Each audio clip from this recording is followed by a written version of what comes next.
जय माताजी मित्रों, हूँ छूं रसिकभाई ठाकोर। तो आज है गामडाना दृश्यो શું લાવ્યો બધા અમારો છોકરો પેપ્સી લાવ્યો છે। તો કેમ છો બધા? સપોર્ટ કરતા રહેજો વિડીયોમાં। અમારે ઘરે ભેંસ છે, જોવો છો મારી પાસે ભેંસ। લીમડાનો છાંયો સરસ જોઈ શકો છો। આ બાજુ પણ પાછળ ભેંસ છે। ગામડાના દ્રશ્યો સરસ। તો આવો ગામડાના છાંયો લીમડાનો સરસ હોય છે।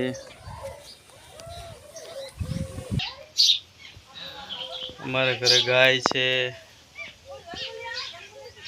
દેશી ગાય। ગામડામાં જો મિત્રો ગાય હંમેશા રાખવી, ગાય માતા હોય। ગાયની સેવા કરવી સૌથી વધારે પુણ્ય મળે તો ગાય માતાનું। તો હંમેશા ઘરે આપણે એક ગાય તો રાખવી જ। આગળ દેખાડું, આ છે ભેંસ। તો કેટલી ભેંસો છે। આ છે નાનું ગાયનું વાસરડું, જુઓ સરસ મજાનું। ગામડાના આવા દ્રશ્યો, ગાયનું નાનું વાસરડું છે। તો આ બાજુ ઘણી બધી ભેંસો છે। આ ઉપર લીમડાનો છાંયડો, જુઓ બધી ભેંસો। ગામડાનું શુદ્ધ ભેંસોનું દૂધ। આ બધી ભેંસો છે ગામડામાં। જુઓ અમારે આટલી બધી ભેંસો રાખવામાં આવે છે ગામડામાં। જુઓ આ દ્રશ્યોમાં આ બધી અમારે ઘરે ભેંસો છે। તો આવી રીતે હોય છે ગામડાનું જીવન। વિડીયોમાં સપોર્ટ કરતા રહેજો મિત્રો। આ ગામડાના દ્રશ્યો તમને દેખાડું છું। આટલી બધી ભેંસો રાખવામાં આવે છે ઘરે। જુઓ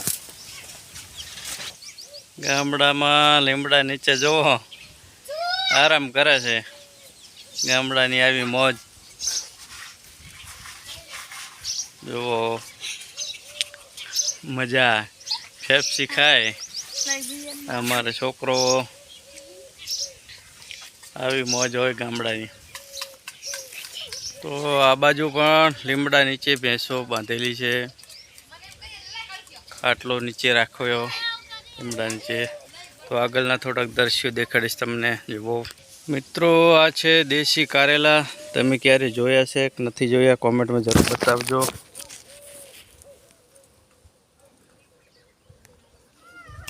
તો જોઈ શકો છો દેશી કારેલા આવા હોય।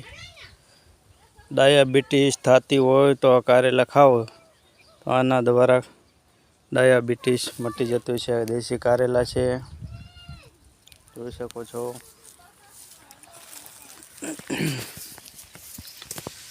તો મિત્રો, આ મારી પાછળ જે દેખાઈ રહ્યું છે મોટું મોટું ઘાસ છે। આ ભેંસોને ખવડાવવા માટે આવડું મોટું ઘાસ છે। જુઓ, જે અહીંયાથી કાપી અને ભેંસોને ચારો ખવડાવવામાં આવે છે। તો આ બાજુ પાછળ આંબાના વૃક્ષ છે। અત્યારે ઉનાળામાં કેરી પણ આવી ગઈ છે। જુઓ સરસ મજાની કેરીઓ, મોઢામાં પાણી આવી જાય, ખાટી કેરી। તો પાછળ પણ જોઈ શકો છો આંબો, ઘણી બધી કેરીઓ આવી છે। ઉપર જોઈ શકો છો ગામડાના આવા સરસ દ્રશ્યો, સરસ નજારો। તો વિડીયોમાં સપોર્ટ કરતા રહેજો અને આવો નવો પ્રેમ રાખજો। સબસ્ક્રાઈબ કરવાનું ભૂલતા નહીં। આ પાછળ સરસ મજાનું ઘાસ છે, એકદમ લીલુંછમ ઘાસ। આવા સરસ દ્રશ્યો છે ગામડાના, એકદમ સુંદર નજારો.